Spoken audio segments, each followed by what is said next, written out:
নমস্কার, কলকাতা টিভি ডিজিটালে আপনাদের স্বাগত। আমি ইন্দ্রাণী রয়েছে আপনাদের সঙ্গে। আমরা জানি যে বাজেট অধিবেশন চলছে এবং বাজেট অধিবেশনে লোকসভা রাজ্যসভায় এই বাজেট নিয়ে আলোচনা চলেছে এবং সেখানে হই হট্টগোল হয়েছে বিরোধী এবং সরকার পক্ষের মধ্যে তুমুল যে বাদানুবাদ সেটা আমরা দেখতে পেয়েছি।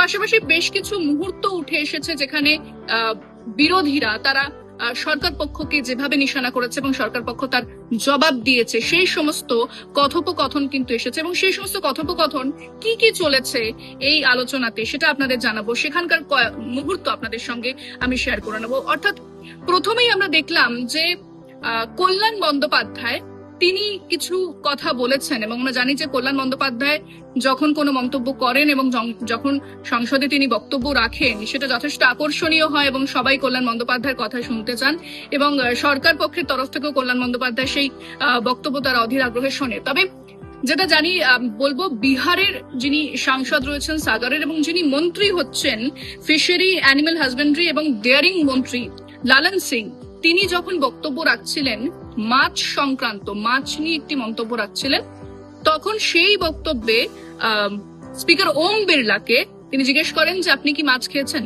ওম বিড়লা বলেন যে না, আমি মাছ খাই না, আমি ভেজিটেরিয়ান, তাই মাছের বিষয়টা আমার ঠিক জানা নেই। তখন তিনি বলেন ঠিক আছে, তাহলে চম্বল থেকে তো মাছ পাওয়া যায়, সেই বিষয়টা তো আপনি জানবেন সেখানে। তখন তিনি বলেন যে হ্যাঁ। এবার তারই যে জবাব দিতে ওঠেন কল্যাণ বন্দ্যোপাধ্যায় সেই বক্তব্যের প্রেক্ষিতে তিনি বলেন যে যারা মাছ খান তারা জানেন যে মাছের স্বাদ কেমন এবং যারা মাছ খান তারা বাংলাকে চেনেন। কল্যাণ বন্দ্যোপাধ্যায় এবং লালন সিং এর মধ্যে কি মন্তব্য, কি কথোপকথন হয়েছে, এছাড়া স্পিকার ওম বিড়লার কি বক্তব্য ছিল সেটা আপনাদের শোনাই। पता नहीं आप मछली खाते हैं कि नहीं? नहीं, मैं खाता, मैं वेजिटेरियन हूँ। बहुत। आपके यहाँ भी चंबल से भी मछली निकलता है महोदय, वहाँ भी बहुत अच्छा मछली है। मुझे जानकारी नहीं। मंत्री जी जब मंत्री नहीं थे, एमपी थे, जब दोस्त थे, अभी तो मंत्री बन गया, ऊपर आप तो चला गया। पूछो दोस्त। सुनिए ना सर, आप सुनिए ना सर, मंत्री जी हमको जब एमपी थे सिर्फ वो बोलते थे हमको हिलसा कब खिलाएंगे दादा, तो हम हिलसा लेके आए थे। आप आपस में प्रश्न मत पूछो। सर हिलसा लेके भी आए थे उनको खिलाने के लिए, तो फिर जो मांगेंगे उसको लिए हिलसा लेके आएंगे। तो मेरा क्वेश्चन सर सुनिए ना, आप तो भेज है सर, आप तो नहीं समझेगा मछली। तो जो मछली खाता है वो जानता है मछली क्या है, और जो मछली खाता है वो जानता है बंगाल क्या है। तो हम लोग को लिए कुछ से कीजिए। माननीय मंत्री आप सब आपको आपका डेवलपमेंट है, उसलिए मेरा कोई दुख नहीं है।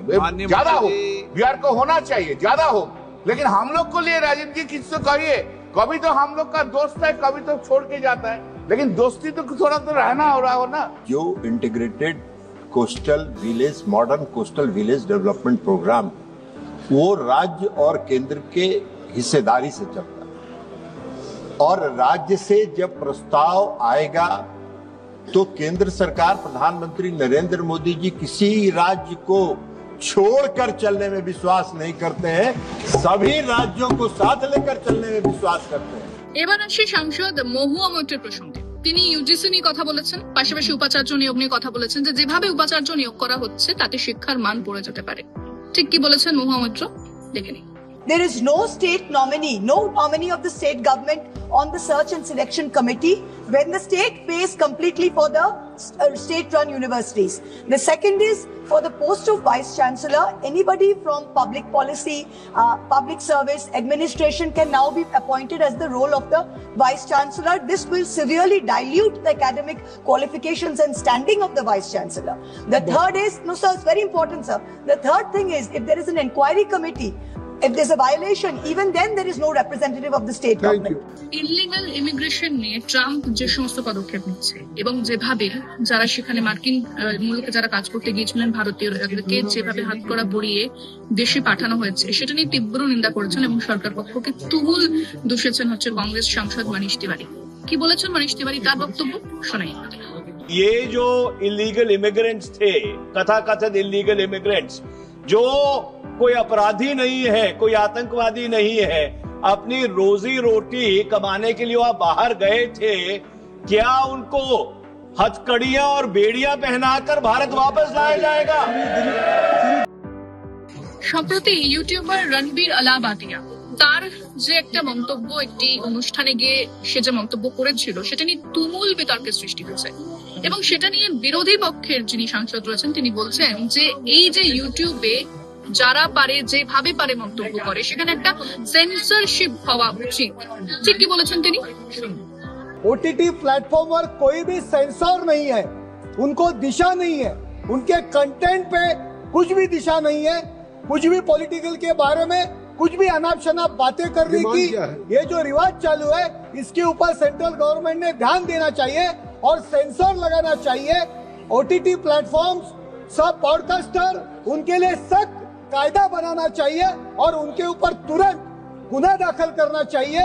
উত্তর প্রদেশের নাগিনার সাংসদ চন্দ্রশেখর তিনি বলছেন যে যোগী সরকার তিনি ধর্ম নিয়ে কথা বলেন কিন্তু তাদের যে বিশেষ অনুষ্ঠান অর্থাৎ যা হচ্ছে রবিদাস জয়ন্তী সেটা পালন করার অনুমতি দিচ্ছে না। এছাড়া যোগীর যে গেরুয়া পোশাক সেটা নিয়েও তিনি কটাক্ষ করেছেন। ঠিক কি বলেছেন শুনে নিন একবার। देश में और जहां जहां बीजेपी की सरकार है सर, वहां एक भी जगह पर गांव में मैं अपने क्षेत्र नगीना की बात करूं परमिशन नहीं दी जा रही है सर। धर्मनिरपेक्ष देश है तो सर संत कबीर जी को, गुरु रविदास जी को, भगवान बुद्ध को मानने वाले लोगों को उनकी धार्मिक भावनाओं का सम्मान क्यों नहीं कर रही है सरकार? परमिशन क्यों नहीं दे रही है? उनको कुचलने का काम क्यों कर रही है? और ये तब है सर जब मुख्यमंत्री खुद जो है धर्म का चोला ओढ़ के और राजनीतिकरण करते हैं सर। मैं स्पष्ट रूप से कह रहा हूँ सर, एक मिनट खत्म होने दीजिए सर। मैं स्पष्ट रूप से कह रहा हूँ ये ठीक नहीं है सर। सर ये ठीक नहीं है। नहीं ये ठीक नहीं क्या मतलब ये एक तो राज्य का विषय है आप उठा रहे हैं, फिर भी मैं इजाजत आपको दे रहा हूँ तो आप डिमांड करिए। आपको डिमांड करना होगा तो एक लाइन में अपनी डिमांड करें। अपनी डिमांड एक लाइन में कर मेरी मांग ये है सर परमिशन मिलनी चाहिए और उनको भी अपने धार्मिक कार्यों को पूर्ण करने का अधिकार मिलना चाहिए, ऐसी मेरी मांग है सर। অন্যদিকে সমাজবাদী পার্টির নেতা তথা সাংসদ অখিলেশ যাদব তিনি 42 মিনিটের বক্তব্য দেন। সেখানে যেভাবে কেন্দ্রীয় সরকারকে মোদী সরকারকে যেভাবে তিনি এক হাত নেন সেটাতে কিন্তু বিরোধীরা প্রত্যেকেই বাহবা জানায়। তিনি বলেন যে 144 বছরের যে কুম্ভের প্রচার করা হয়েছে সেটা মিথ্যা প্রচার করা হয়েছে, সেখানে কোনো ব্যবস্থা ঠিক নেই, মানুষ যেভাবে মারা যাচ্ছে সেটা উত্তরপ্রদেশ সরকার সেই দায় এড়াতে পারে না। অখিলেশ যাদব আরো কি বলেছে শুনুন। हाथों में हथकड़ी और पैरों में बेड़ियां, क्या सभापति महोदय 10 बजट इस देश के लिए इसलिए बनाए गए थे कि जब 11वां बजट आएगा तो पूरा देश और पूरी दुनिया ये देखेगी कि भारत के लोग हथकड़ी लगा करके और बेड़ियों को लगा करके भारत लौटाए गए। अमेरिका जा रहे हैं तो पिछली बार हीरा लेकर के गए थे, इस बार सोने की जंजीर ले जाइएगा। जंजीर देखकर शायद उन्हें कोई और जंजीर याद आ जाए। महाकुंभ जो 144 साल बाद एक झूठा प्रचार किया गया, 144 साल। सभापति महोदय बोलने दीजिए सभापति महोदय कुछ पॉइंट रेज करा। सभापति महोदय ये एक मिनट रुकिए, एक मिनट जस्ट मिनट एस्ट्रोनॉम एक minute please honourable member please Yadav ji एक मिनट प्लीज आप बैठे। सभापति महोदय यादव जी आप बैठे, एक मिनट आप बोलिए। संविधान का आर्टिकल 25, 26, 27 और 28 ये कहता है कि आप किसी भी रिलीजन के खिलाफ किसी प्रकार की बातें नहीं कर सकते। ये लोग एंटी हिंदू है, ये लोग एंटी हिंदू है, ठीक है पूरे कांग्रेस के। आई गॉट द सभापति महोदय इन्होंने कुंभ में स्नान नहीं किया। आप इधर देखिए, शहर पर देखिए, उधर मत देखिए, शहर को संबोधन कीजिए। और ये पहली बार हुआ होगा ऐसा कि लोग 300 किलोमीटर के जाम में फंस गए। न केवल एक मुख्यमंत्री सभापति महोदय, उन्हें 2-2 मुख्यमंत्रियों को लगाना पड़ा कि कैसे जाम रुक जाए। सभापति इसके साथ साथ इन्हीं के संगठन के लोगों को जब लगा कि वो व्यवस्था नहीं बना सकते तो इतने दिनों बाद इनके संगठन के लोगों की अपील है कि भारतीय जनता पार्टी के कार्यकर्ता बाहर आए और लोगों को सुविधा दें, परेशानी दें। ये बात तब सभापति आई है जब लोग दुख तकलीफ परेशानी की वजह से इनके खिलाफ चिल्लाने लगे, इनके खिलाफ बोलने लगे। सभापति महोदय, मैं ये पूछना चाहता हूं, जिस स्नान के लिए प्रधानमंत्री गए हो, देश के राष्ट्रपति गए हो, उपराष्ट्रपति गए हो, मंत्री गए हो, क्या यही विकसित भारत की तस्वीर होगी जिसमें आप ट्रैफिक मैनेज नहीं कर पा रहे हैं? आप हर शहर में ये कहा गया कि कोई शहर से निकले नहीं, सबके सब वहीं पर रुक जाएं, आगे नहीं जा सकते, दर्शन नहीं कर सकते। अगर ये सच्चाई नहीं है सभापति महोदय, सब बॉर्डर सील हुए हैं, जितना भारत के लोग सब बॉर्डर सील हुए हैं, और फिर चांद पर पहुंचने का क्या फायदा जब जमीन की समस्याएं न दिखती हों आपको? और सभापति महोदय, मैं सरकार से जानना चाहता हूं, वो ड्रोन कहां हैं? वो जो डिजिटल इंडिया की बात कही गई थी, वो कहां है? जो लोग अभी तक इस बात की डिजिट नहीं दे पा रहे हैं कि कितने लोगों की जान गई है, कितने लोग वहां पर खो गए हैं। অখিলেশ যাদব ঠিক কি বলেছেন আপনারা শুনলেন। তবে অখিলেশ যাদবের যে বক্তব্য, তার জবাব দিয়েছেন হচ্ছে বিজেপি সাংসদ হেমা মালিনী। তিনি বলছেন যে কুম্ভে কিছু ঘটনা ঘটেছে, কিন্তু কুম্ভের যে অব্যবস্থার কথা বলা হচ্ছে সেখানে কোনো অব্যবস্থা নেই, সবকিছু ঠিক আছে। অন্যদিকে একনাথ শিন্ডের যে শিবসেনা গোষ্ঠীর নেতা বা সাংসদ শ্রীকান্ত শিন্ডে, তিনি বলছেন যে বিরোধীরা একটা গতানুগতিক কথা বলছে, কুম্ভের একটা তারা মানে যে পারসেপশন তারা রাখছে মানুষের কাছে সেটা একেবারেই ভুল। এই যে বিজেপি পক্ষের যারা সাংসদ রয়েছেন তারা কি বলছেন সেটাও আপনাদের শোনাই। जलाने वाले जलाते ही हैं चिराग आखिर, ये क्या कहां की हवा तेज है जमाने की।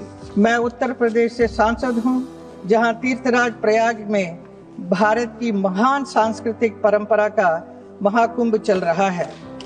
इस महाकुंभ में भाग लेने के लिए देश विदेश से करोड़ों लोग यहां आकर स्नान करने के लिए आ रहे हैं। मैं विश्व के सबसे बड़े धार्मिक आध्यात्मिक समागम प्रयागराज महाकुंभ के सफल आयोजन के लिए उत्तर प्रदेश के यशस्वी मुख्यमंत्री योगी आदित्यनाथ जी का कोटि कोटि अभिनंदन करती हूँ। I have witnessed everything is perfectly all right there. Yes, I have seen it. I have been there. Hindu के विरोध में, महाकुंभ के विरोध में अगर नहीं बोलेंगे, आपने शुरुआती विरोध से की, स्नान तो करना पड़ेगा, डुबकी तो लगाना पड़ेगा। अखिलेश जी, पुराने डायलॉग्स जो है विपक्ष ने रटे हुए थे, प्रैक्टिस किए थे, लेकिन बजट आने के बाद पूरी तरीके से चेकमेट करने का काम निर्मला सीतारमण जी ने विपक्ष को किया। इसलिए जब हम बाहर गए, मकर द्वार पर गए, तो मकर द्वार पर विपक्ष का एक भी सांसद जो है वहां पर बाइट देते हुए दिखा नहीं, क्योंकि अभी क्या कहेंगे, क्योंकि बजट में इतना कुछ दे चुका है, तो आज विपक्ष जाकर क्या आलोचना करेंगे। आज इंडी गठबंधन एक क्रिकेट टीम की तरह है, जिसमें कांग्रेस नाम का एक बैट्समैन है जो हर एक को रन आउट करने के पीछे लगा है। जो हमारे प्रधानमंत्री बिल्कुल सत्य कहते थे कि कांग्रेस पार्टी नहीं परजीवी है, लेकिन मैं ये कहना चाहूंगा कि कांग्रेस पार्टी जो है भारतीय राजनीति का एक भस्मासुर है, जिसके ऊपर हाथ रख दे वो भस्म हो जाता है। কাশ্মীরের বারামুল্লা সাংসদ আব্দুল রশিদ, যাকে আমরা ইঞ্জিনিয়ার রশিদ বলে চিনি, তিনিও সংসদে যে কথা বলেন কাশ্মীরের মানুষের, উপত্যকার মানুষের যে জীবনযাত্রা রয়েছে সেটা কতটা বিপন্ন, কতটা বিপর্যস্ত হয়ে পড়েছে, সেই সমস্ত বক্তব্য তিনি তুলে ধরেন। তার বক্তব্য শোনাই আপনাদের। वसीम अहमद मीर और मक्खन दीन, इन दो का अभी पिछले आपने पढ़ा होगा पेपर में, इनकी डेथ हो गई। फोर्सेस के हाथ एलिजिबिलिटी, उसकी इन्वेस्टिगेशन होनी चाहिए। हमारा खून सस्ता नहीं है, हमें जीने दो, हमें जीने का हक है। हमारे खून की कुछ कदर करो, कुछ लाज रखो। বাজেট নিয়ে যখন নির্মলা সীতারামন কথা বলছিলেন, সেই চর্চায় তিনি যখন অংশগ্রহণ করেছিলেন, সেই সময় বিরোধীরা তুমুল হই হট্টগোল শুরু করে। নির্মলা সীতারামন যখনই তিনি কথা বলতে যাচ্ছিলেন, বিরোধীদের যে সমস্ত কটাক্ষ সেটা কিন্তু ভেসে আসছিল। সেই ছবিটা আপনাদের দেখাই একবার। The effective capital expenditure in BE 25-26, sir, is about 4.3% of our GDP. That is only 0.1% of GDP lower than the fiscal deficit of this year, which is 4.4. This year meaning 25-26, which is 4.4% of the GDP. So the effective capital expenditure is 4.3% of GDP. Fiscal deficit 4.4% of GDP. What does it indicate? It indicates that government is using almost the entire borrowed resources for financing effective capital expenditure.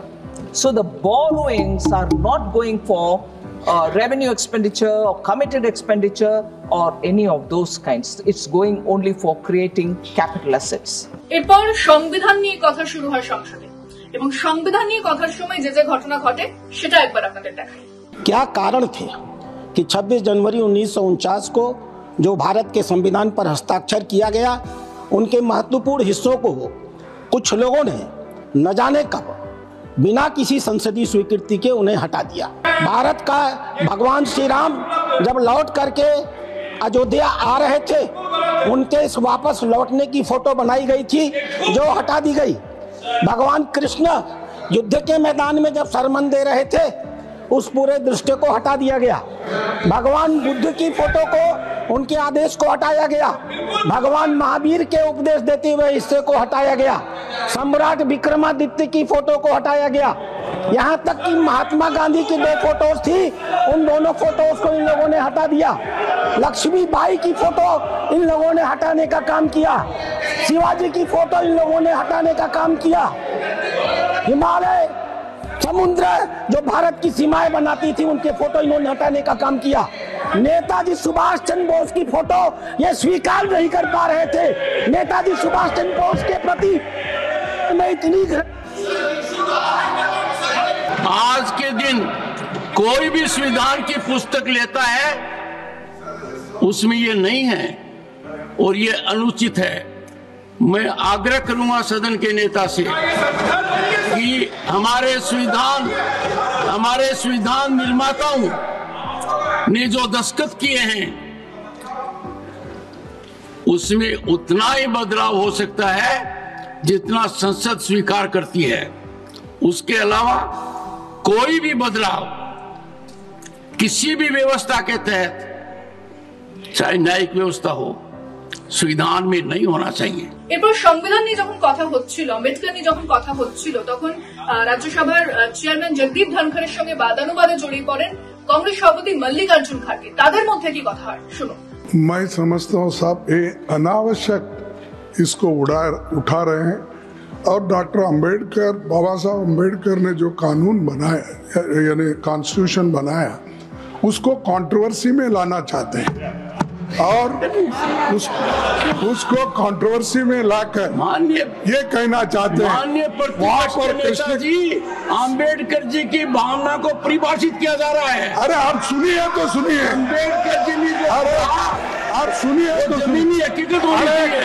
आप सुनिए साहब, आप सुनिए, आश्चर्य है। No आप सुनिए, ऐसा नहीं कर सकते, मैं बोल रहा हूँ, सुनिए आप सर। लेकिन आज आप नए नए शब्द ला रहे, कोई विक्रमादित्य की फोटो बोल रहा है, कोई कृष्ण की बोल रहा है, वो कहाँ है संविधान में? मुझे बताइए। मैं भी संविधान देखा हूँ, पढ़ा हूँ, जो कुछ समझ में आता। आप तो एडवोकेट है साहब, आप कभी देखे संविधान में कुछ बदलाव हुआ है? मैं बताता हूँ। और जो भी हुआ है वो कंसेंट से हुआ है, सदन के कंसेंट से हुआ है। माननीय सदस्यगण, एक सेकंड, ये ठीक नहीं, आप अलाउ करके ये बात इसको बढ़ाना तो कंट्रोवर्सी करना, अंबेडकर को बदनाम करने की कोशिश करना बिल्कुल गलत है। माननीय सदस्यगण, डॉक्टर बी आर अम्बेडकर का भारी अपमान होगा यदि अगर जो संविधान की प्रतिलिपि पर दस्तखत हुए हैं वो प्रसारित न की जाए। আম্বেদকর এবং সংবিধান নিয়ে মল্লিকার্জুন খাড়গের সঙ্গে রাজ্যসভার চেয়ারম্যান জগদীপ ধনখড়ের কিন্তু তীব্র বাদানুবাদ হয়। এরপরেই কংগ্রেস বিজেপিকে এই প্রসঙ্গ নিয়ে তীব্র আক্রমণ করে। তারই জবাব দিতে ওঠেন জেপি নাড্ডা। তিনি ঠিক কি বলেছেন শোনাব আপনাদের। जयराम जी, आपको गुस्सा क्यों आ रहा है? आपको गुस्सा क्यों आ रहा है? मैं कोई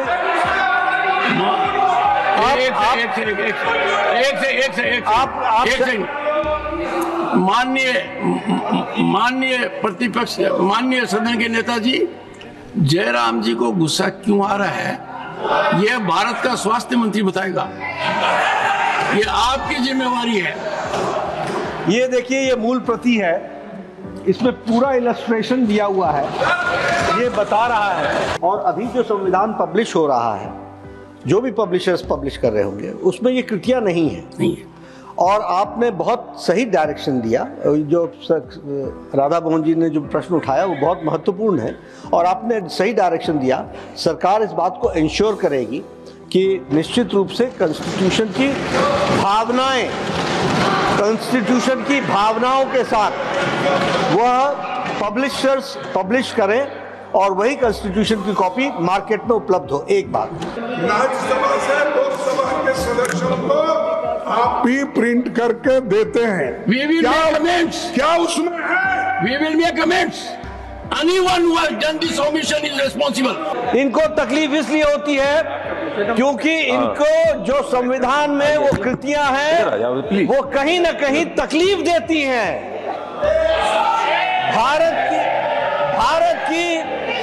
भारत की संस्कृति को याद करना और हमारे आने वाले जनरेशंस उसको याद रखें, उसको उससे वंचित रखने में इनका एजेंडा है।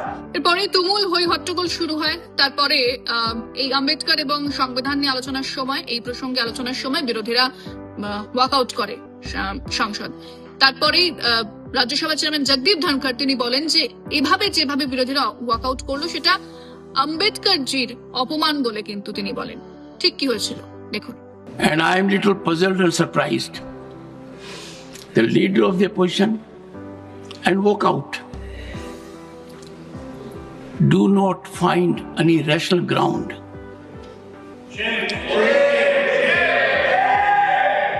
It is, according to me, direct insult to Dr. B.R. Ambedkar. সংসদে আলোচনার বেশ কিছু মুহূর্ত আপনাদেরকে দেখালাম, যেভাবে সরকারের ওপর আক্রমণ করেছে বিরোধীরা, বেশ কিছু জবাব তারা চেয়েছে এবং সেই জবাব দিতে বিরোধীদেরকেও আক্রমণ করেছে সরকার পক্ষ। সে সমস্ত মুহূর্ত আপনাদের সামনে আমরা তুলে ধরলাম।